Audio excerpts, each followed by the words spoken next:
I heard from my Father. It was not you who chose me, but I who chose you, and appointed you to go forth and bear fruit that will remain, so that whatever you ask the Father in my name, He will give you. My dear friends, the Gospel of the Lord. Praise to you, Lord Jesus Christ. Please be seated. To the parents of Gian and to the parents of Vanessa, to the ninongs and ninongs, to the entourage, relatives and friends, Gian and Vanessa, good morning. Today is your day. Today you are here being in love with one another. And this love that you bring here today, Gian and Vanessa, reminding you, starting today, the love that you bring here today, by your presence, it will last until your last breath. The love that you bring here today, as we celebrate as one community, to the sacrament of matrimony, the sacrament of the Eucharist, because of your love. In that love, Gian and Vanessa, it will last until your last breath.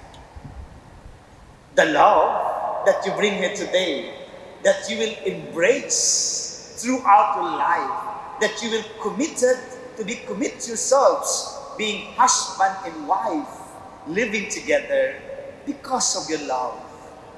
Gian and Vanessa, this love, it will last until your last breath. In our language, in our way of saying this, ang sinasabi natin ay panghabang buhay na ito.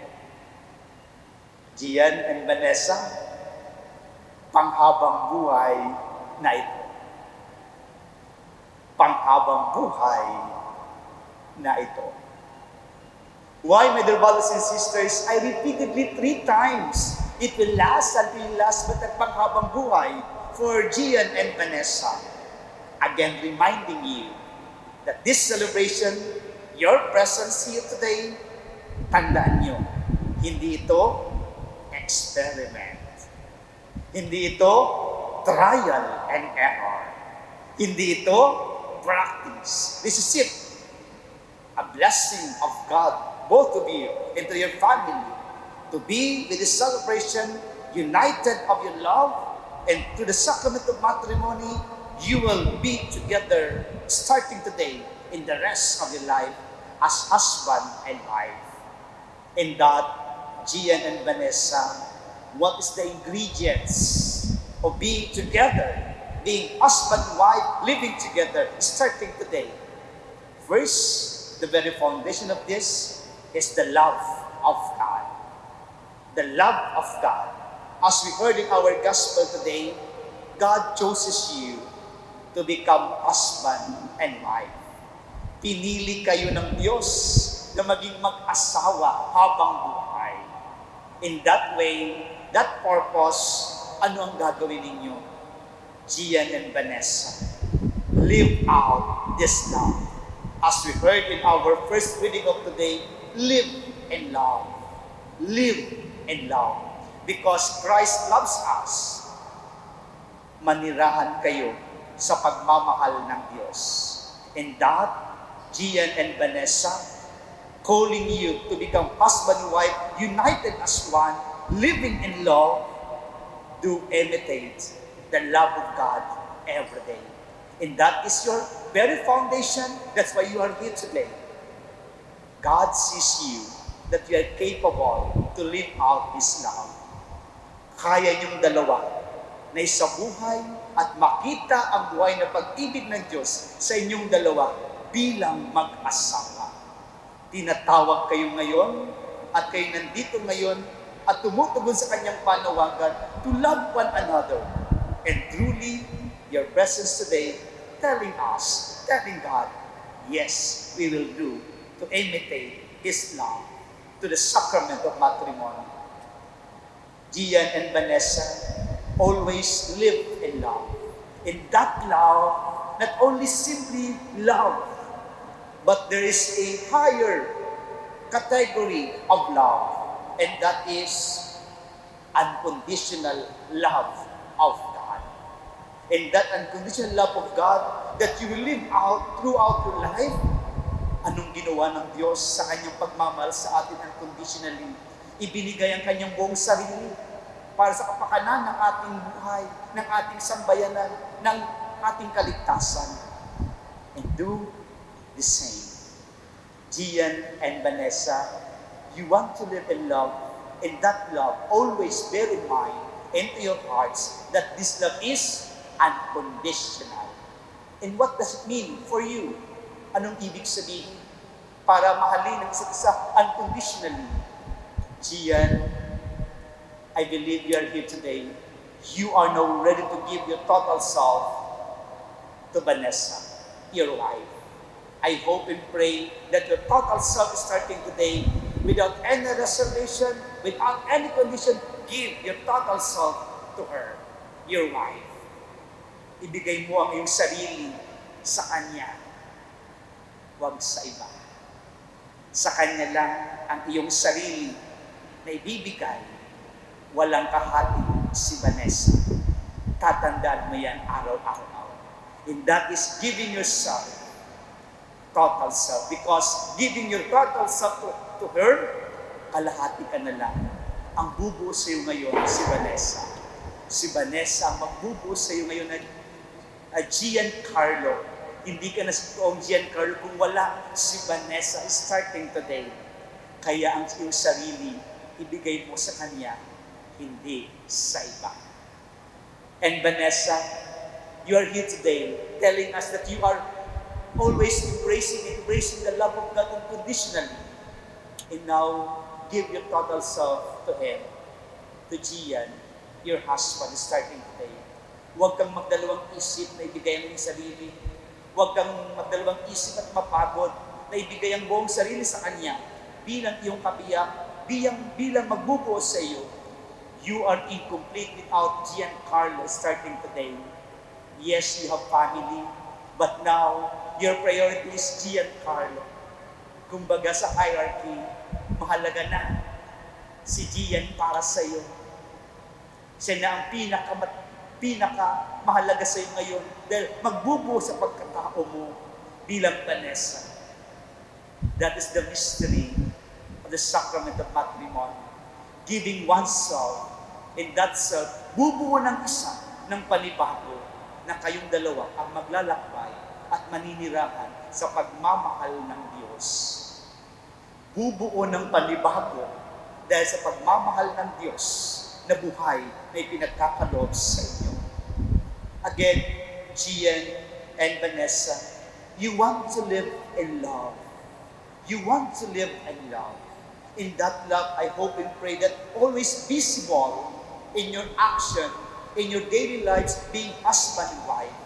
Maging realistic ito sa buhay ninyo na kayo nagmamahalan ng tunay sa buhay mag-asawang niyayakap nyo at tinatanggap nyo ngayon. Vanessa and Gian, why? Bakit? Because starting today, through you, Gian and Vanessa, you are now the image of God's love that is alive. Buhay na mukha kayong pag-ibig ng Diyos na gumagalaw sa ating lipunan. Kayo ang totoong mukha ng pag-ibig ng Diyos na buhay. The love of God is alive through you. That's why be proud of it. Ipagsigawan niyo sa buong mundo, Vanessa and Gian, na kayo ay totoong mukha ng pag-ibig ng Diyos na buhay. Hindi pinapatay. Hindi patay ang pag-ibig ng Diyos. Nowadays, Mother, brothers and sisters, pilit na pinapatay ang buhay na pag-ibig na ipinagkakaloob sa mag-asawa ng ating lipunan. Pilit na pinaghihiwalay, pilit na pinapatay ang ibinibigay na pag-ibig na buhay sa mag-asawa. You are here today, your presence telling us and telling God, you uphold this love that is alive. Huwag kayong pumayag na patayin dahan-dahan ang pag-ibig na buhay ng Diyos sa mag-asawa. That's why, through this, Gian and Vanessa, you are now testimony of God's love that is alive. I hope and pray that you will uphold this testimony. You are true testimony, the real visible of God's love that is alive. Totoo ang pag-ibig ng Diyos. Totoo na buhay ang pag-ibig ng Diyos. That's why, Gian and Vanessa, you are here today, embracing the love of God. And through the sacrament of matrimony that you will receive today, Gian and Vanessa, sinasabi ng Diyos sa inyo, hindi pinapangako ng Diyos na matiwasay at mabuti o very smooth ang buhay ng paglalakbay bilang mag-asawa. Yes, totoo ang buhay mag-asawa na may nakahirapan. But you are here today, embracing the love of God, guidance, protection, blessing. God will shower you every day. Always guided you through His love. That's why you are reminded to live and love according to His love. Again, Gian and Vanessa imitate His love every day, being husband and wife. And that unconditional love always possess and always be realistic and always visible to your lives every day. Second, always uphold. Huwag niyong ikahiya. Be proud of it. Kayo ang totoong mukha ng pag-ibig. And the last, I would like to emphasize now, as you journey being husband and wife, I hope sa buhay mag-asawa niyo, huwag niyong kakalimutan ang pinaka-purpose, ang pinaka-mithiin yung dalawa, bakit kayo nag-asawa, bakit kayo pinili ng Diyos na mag-asawa, at isabuhay ang kanyang pagmamahal, magbunga ito ng kabanalan. Ang kabanalan ang inaasahan sa inyo ng Diyos araw-araw. Gian and Vanessa, holy husband and holy wife, ang kinakailangan ng Diyos. In what way, Gian and Vanessa? First, always put to your minds, to your hearts, be faithful to one another. Vanessa and Gian, be faithful to one another. Marami nang nandaya sa pag-ibig na ito. Huwag na silang dagdagan. Please. Iyan ang pakiusap sa inyo ng Diyos. Mahirap, pero may tagumpay at the end. And that is a holy life that the Lord expected to you, being faithful. Gian and Vanessa always embrace the faithfulness. Kaya, sabi ko kanina, live in love. 100% always. Live in love. Huwag makalimot, ibigay ang sarili. That is the one way of secret of being faithful to one another. And second, Gian and Vanessa, be committed every day. Huwag kakalimutan na may asawa. Ha? Delikado, kahit 5 minutes Gian, na makalimot na may walang asawa, delikado yan. Delikado yan. Always be committed. Nowadays, maraming takot sa commitment. Now you are truly embracing that commitment. I hope and pray you stand, uphold, and give it to your family, to your wife. Being committed. And lastly, be responsible, husband and wife. And through that, you will gain holiness in life. Hindi lang sa puro pagdarasal na mag-asawa, huwag makalimot sa Diyos.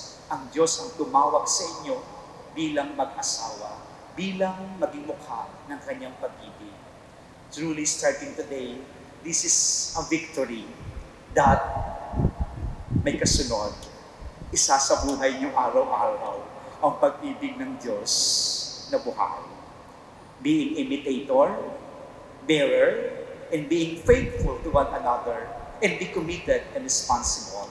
I hope and pray that this message of God, Gian and Vanessa, that you embrace today, I hope and pray, live out throughout your life. And truly, this is a gift of God to you. Regalo ito ng Diyos sa inyo ngayon. And the Lord telling you, Giancarlo and Vanessa, ipinagkakalob ko ang pagmamahal na yan sa inyo bilang mag-asawa. Please, araw-araw, hanggang sa huling hininga ninyong buhay, pagkaingatan niyo ito. Gian and Vanessa, please, take care of this. Pagkaingatan niyo ito. Amen. May we request the principal sponsors, as well as the parents of the bride and groom, to please stand in your respective places to witness the exchange of wedding vows. In our interest and strengthen you by special sacrament, so that you may assume the duties of marriage and mutual and lasting fidelity.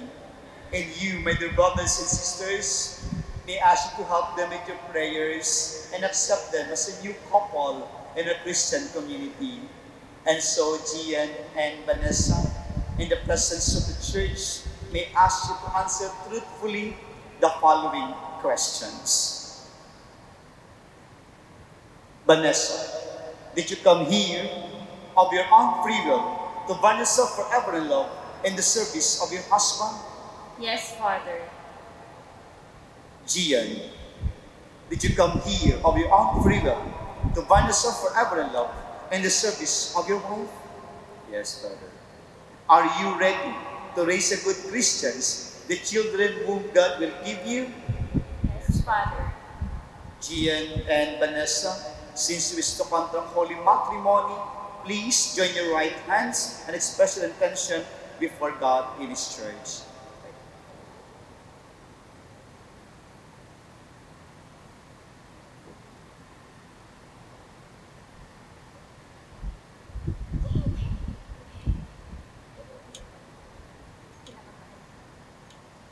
Vanessa,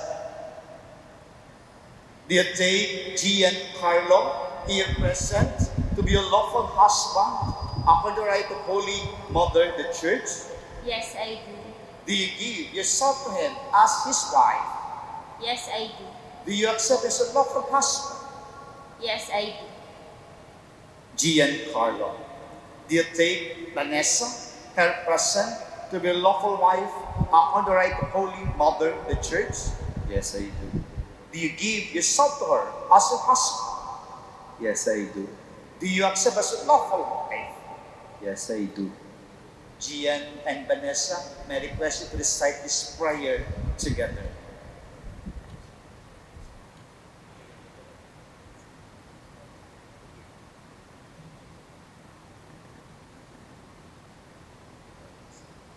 Grant us, O Lord, to be one heart and one soul. From this day forward, for better or for worse, for richer and for poorer, in sickness and in health, until death do us part. And I, by the authority of the Church, calling on all those present here as witnesses, confirm and bless the bond of marriage which you have contracted, in the name of the Father, and of the Son, and of the Holy Spirit. Amen.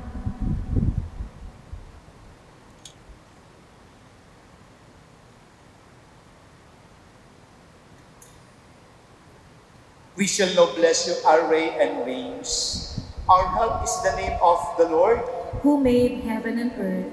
Let us pray. Bless, O Lord, your servants, Gian, Carlo, and Vanessa, with sufficiency of material possessions, which this array symbolize, so that they may use them to attain eternal life, through Christ our Lord.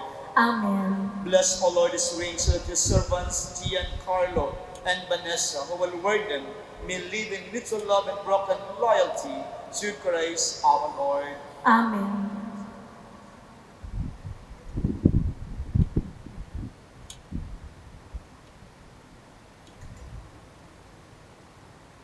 Now, give this ring to one another and say,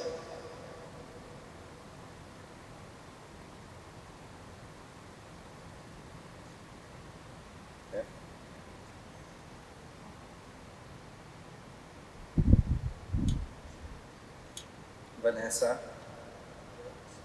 wear this ring as a sign of my love and loyalty. In the name of the Father, and of the Son, and of the Holy Spirit.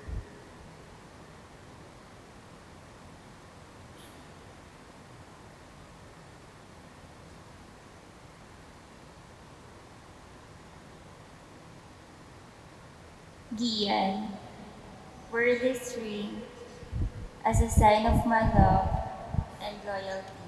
In the name of the Father, and of the Son, and of the Holy Spirit.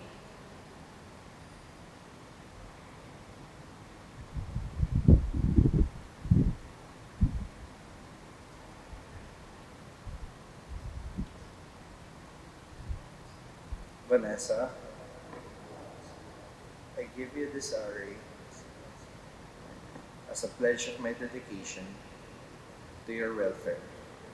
In the name of the Father, and of the Son, and of the Holy Spirit. And I accept it.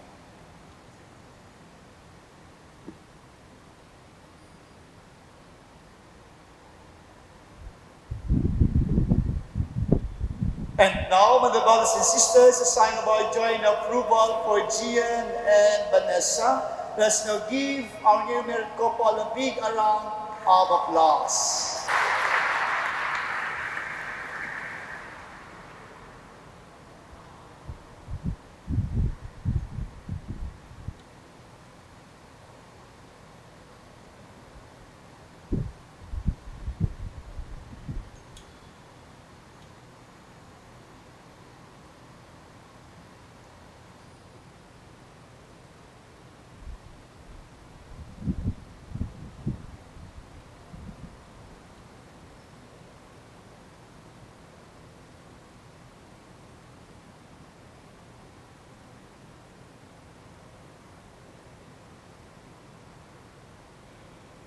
Please stand.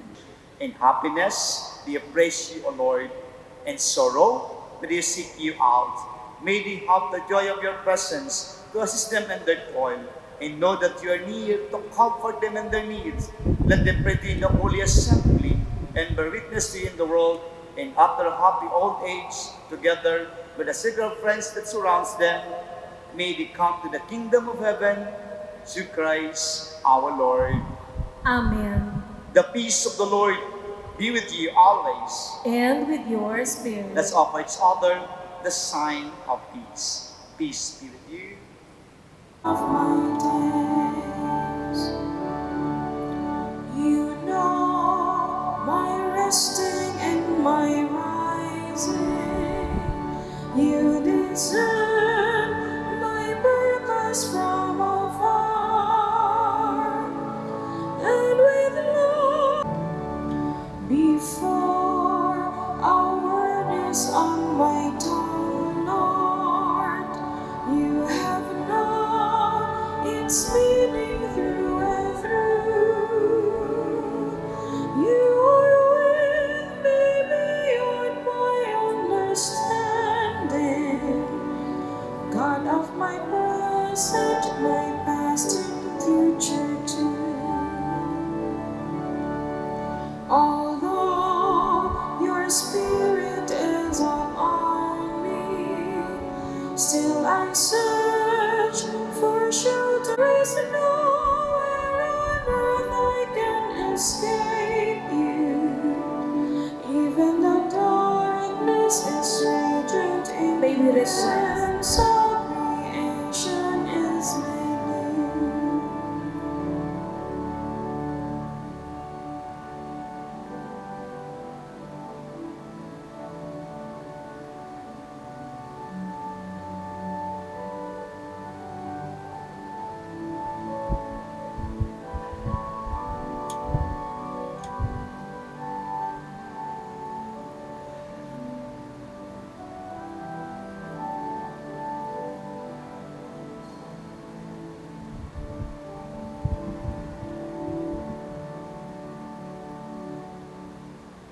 Please stand.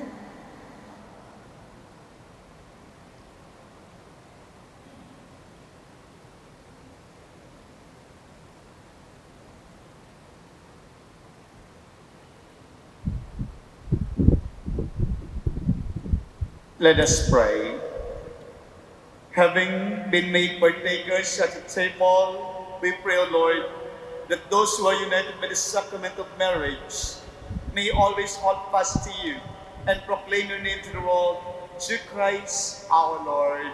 Amen. Gian and Vanessa, now that you have received the holy sacrament of matrimony, I admonish you to remain faithful to God and to one another. Vanessa, love Gian, your husband. Be a good wife. Persevere in faith, in love, and holiness. Gian, love Vanessa, your wife, as Christ loves the church, and live with her in the holy fear of the Lord. The Lord be with you. And with your spirit. Bow your heads and pray for God's blessing.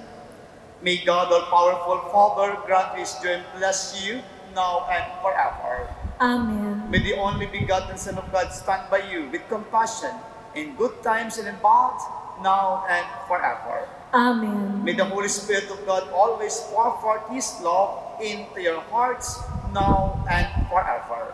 Amen. And Almighty God, bless all of you who are gathered here, the Father, the Son, Be to and the God. Holy Spirit. Palamahan po natin ang Panginoon at ang bagong kasal. And now, mga brothers and sisters, may I present to you. And now, let us now witness the first kiss of Gian to Vanessa after the wedding. Vanessa and Carlo, Vanessa and Gian, about face. The count of 3, Gian. You take the veil of Vanessa, and you may now kiss officially your bride. 1, 2, and 3.